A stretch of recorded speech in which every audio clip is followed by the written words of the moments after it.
राजगीर 5 पहाड़ियों से घिरा एक खूबसूरत सा जगह है। अगर आप राजगीर घूमने की प्लानिंग कर रहे हैं तो मैं आपको बताऊंगा कि राजगीर में आप कहां कहां और कैसे घूम सकते हैं। हेलो दोस्तों, welcome back to my channel. मेरा नाम है पीके।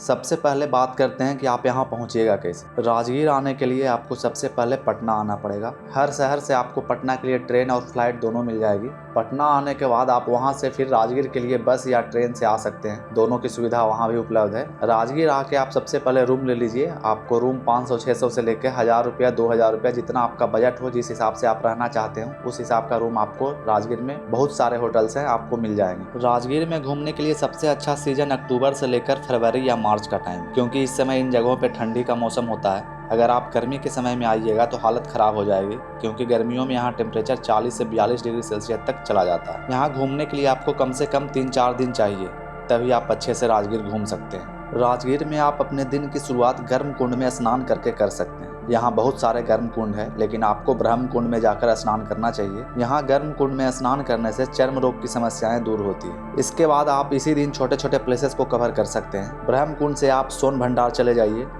कहा जाता है कि यहाँ सोने का खजाना छिपा हुआ है, लेकिन आज तक किसी ने खोल नहीं पाया है। तोप से भी इसे उड़ाने की कोशिश की गई, पर यह हो नहीं सका। और कहा जाता है कि यहाँ पर एक मंत्र लिखा हुआ है, उसे पढ़ने के बाद ही यह दरवाजा खुलेगा। ब्रह्मकुंड से सोन भंडार की दूरी करीब 1.5 किलोमीटर 1 किलोमीटर के आसपास है, तो आप वहाँ से टमटम के द्वारा जा सकते हैं। टमटम यहाँ का लोकल सवारी है। आप पूरा राजगीर टमटम से ही घूमिए, आपको मजा आएगा। सोन भंडार से 500-600 मीटर की दूरी पर जरासंग अखाड़ा है, वहाँ भी आप जा सकते हैं। वहाँ जाने के लिए आपको इलेक्ट्रिक गाड़ी मिल जाएगी। जरासंध यहाँ पे मल्ल युद्ध क्या करते थे, तो उनका वहाँ वो अखाड़ा है। वो अखाड़ा आप जाकर देखिए, छोटा सा ही है लेकिन प्यारा है। फिर यहाँ से आप घोड़ा कटोरा और विश्व शांति स्तूप जा सकते हैं, वो भी करीब 1-1.5 किलोमीटर की दूरी पे है। फिर विश्व शांति स्तूप जाने के लिए आपको रोपवे का सहारा लेना पड़ेगा। वहाँ से रोपवे चलता है, आप रोपवे के द्वारा विश्व शांति स्तूप जा सकते हैं। हालांकि आप पैदल भी जा सकते हैं। अगर आपके पास टाइम है और पहाड़ों पे पैदल चलना आपको अच्छा लगता है तो फिर आप पैदल ही जाइए। पैदल रास्ता भी बहुत अच्छा है। बहुत खूबसूरत सी जगह है। यहाँ पर आप कुछ देर बैठ सकते हैं, प्रार्थना कर सकते हैं, और वहाँ पे हमेशा प्रार्थना होते रहता है, तो उसकी आवाज़ भी आप सुन सकते हैं। मधुर आवाज़ आपको बहुत अच्छा लगेगा। उसके बाद आप विश्व शांति स्तूप से नीचे उतरकर घोड़ा कटोरा जा सकते हैं। घोड़ा कटोरा जाने के लिए इलेक्ट्रिक गाड़ी वहीं से आपको मिल जाएगी, और वो करीब 6-7 किलोमीटर अंदर जाना पड़ता है, लेकिन आप इलेक्ट्रिक गाड़ी से जाइएगा, वो ले जाएंगे भी और लेकर भी आएंगे।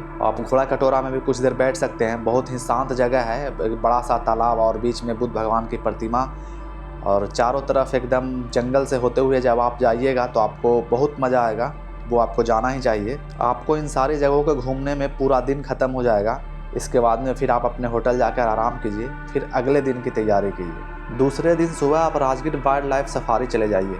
यहाँ वैन में बैठाकर आपको जंगल में घुमाया जाता है और जानवर को दिखाया जाता है। यहाँ बहुत सारे जानवर हैं, आपको शेर बाघ सब मिलेंगे। आप गाड़ी में बैठे रहिएगा, ऐसी गाड़ी में, और बाहर से आपको सारे घूमते नजर आएंगे, सारे जानवर आपको मिलेंगे। और ये सफारी आपको करीब करने में आधा दिन ख़त्म हो जाएगा। आप सुबह 2-3 घंटे वो लगाते हैं सफारी करवाने में, और आपको जाने आने में भी टाइम लगेगा, तो मिला जुला के 4-5 घंटे लगेंगे। 12 बजे तक आपका सफारी कंप्लीट होगा, और फिर वहीं पे ग्लास ब्रिज जाने का रास्ता है। आप ग्लास ब्रिज भी वहीं से जा सकते हैं, और ग्लास ब्रिज के लिए भी आपको आधा दिन लग जाएगा। यानी आप 12 बजे तक सफारी कीजिए, और 12 बजे के बाद आप फिर ग्लास ब्रिज जाइए। वहाँ जाने में भी आपको टाइम लगेगा, फिर वहाँ लाइन में लगना पड़ता है, थोड़ा भीड़ वगैरह रहता है, और फिर ऊपर जाने में, वहाँ घूमने में आपको 2-3 घंटे लग जाएंगे। तो मिला जुला के पूरा दिन खत्म हो जाएगा।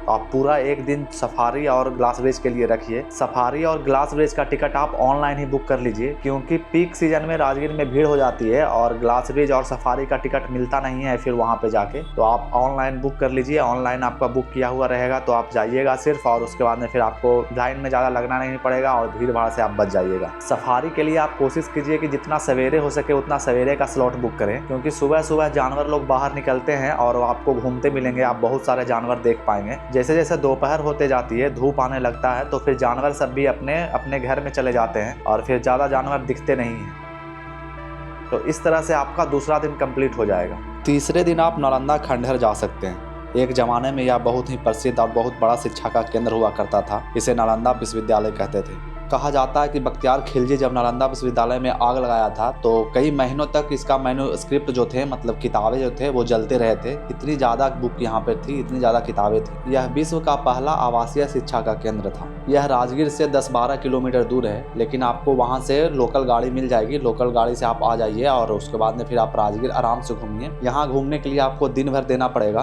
क्योंकि ये बहुत ही बड़ा प्लेस है। आप जब आप अंदर जाइएगा तो बहुत ही बड़ा क्षेत्र में फैला हुआ है। आप 8-9 बजे तक भी निकल सकते हैं अपने होटल से और आराम से फिर नालंदा खंडहर पहुंचिए। टिकट लीजिए खंडहर के लिए और उसके बाद में फिर आप अंदर जाइए। हो सके तो आप गाइड जरूर ले लीजिए, क्योंकि गाइड जब आपको बताएंगे कि कहाँ क्या हुआ था, कैसे हुआ था, क्या होता था, तो आप उस जगह से कनेक्ट कर पाइएगा और उसके बाद में फिर आपको इंटरेस्ट जागेगा और घूमने में मजा आएगा। तो ज़्यादा नहीं, 400-500 रुपये में आपको गाइड मिल जाएंगे। आप अगर 2-4 लोग हैं, 5 लोग हैं, तो आप एक गाइड ले सकते हैं। आपको आराम से घूम सकते हैं और उनसे जो सवाल हो आप वो कीजिए, वो बताएंगे। बहुत अच्छे गाइड यहाँ पे आपको मिलते हैं। और अंदर जाके सबसे पहले तो आप घूमिए, उसके बाद में फिर अंदर में ही आप कुछ देर बैठिए। बैठकर आप, बहुत ही शांत प्लेस है, ज़्यादा लोग रहते नहीं है। भीड़ भाड़ आपको सैटरडे संडे को तो मिलेगा, ऐसे उतना भीड़ नहीं रहता है। तो आपको कहीं शांत जगह मिल जाएगी, आराम से बैठिए और वहाँ कुछ देर बिताइए और उसके बाद में फिर वहाँ से आइए। अगर आपके पास एक दिन और समय है तो आप पावापुरी जा सकते हैं। पावापुरी जैन धर्म के 24वें तीर्थंकर महावीर का परिनिर्माण स्थल है। उन्हीं के याद में वहाँ जल मंदिर बनाया गया है। वो बहुत ही खूबसूरत है। एक बड़ा सा तालाब के बीच में मंदिर है। राजगीर से यह 30-35 किलोमीटर की दूरी पर है। वहाँ भी जाने के लिए आपको लोकल सवारी मिल जाएगी। आप वहाँ भी जरूर जाइए। इस तरह से आपका राजगीर का टूर समाप्त हो जाएगा। और जहाँ तक खर्च की बात करते हैं तो राजगीर बहुत सस्ता शहर है। आपको वहाँ हर चीज़ सस्ते में मिल जाएगी। खाने पीने की चीज़ें भी बहुत सस्ती है और रहने के लिए भी आपको 400-500 रुपये से रूम शुरू हो जाता है। आप अपने बजट के हिसाब से रूम देख सकते हैं, रह सकते हैं। आपको करीब 4-5 हज़ार रुपये में 4 दिन का टूर हो जाएगा। उसके बाद फिर आप पे डिपेंड करता है कि आप कितना ज़्यादा खर्च कीजिएगा। राजगीर आप कितने दिनों में घूम सकते हैं, कहाँ कहाँ घूम सकते हैं और कैसे घूम सकते हैं, ये इन्फॉर्मेशन मैंने आपको इस वीडियो के माध्यम से दिया। अगर आपको वीडियो अच्छा लगा तो लाइक कीजिए, चैनल को सब्सक्राइब कीजिए और कोई जानकारी चाहिए तो आप हमें कमेंट कीजिए। धन्यवाद।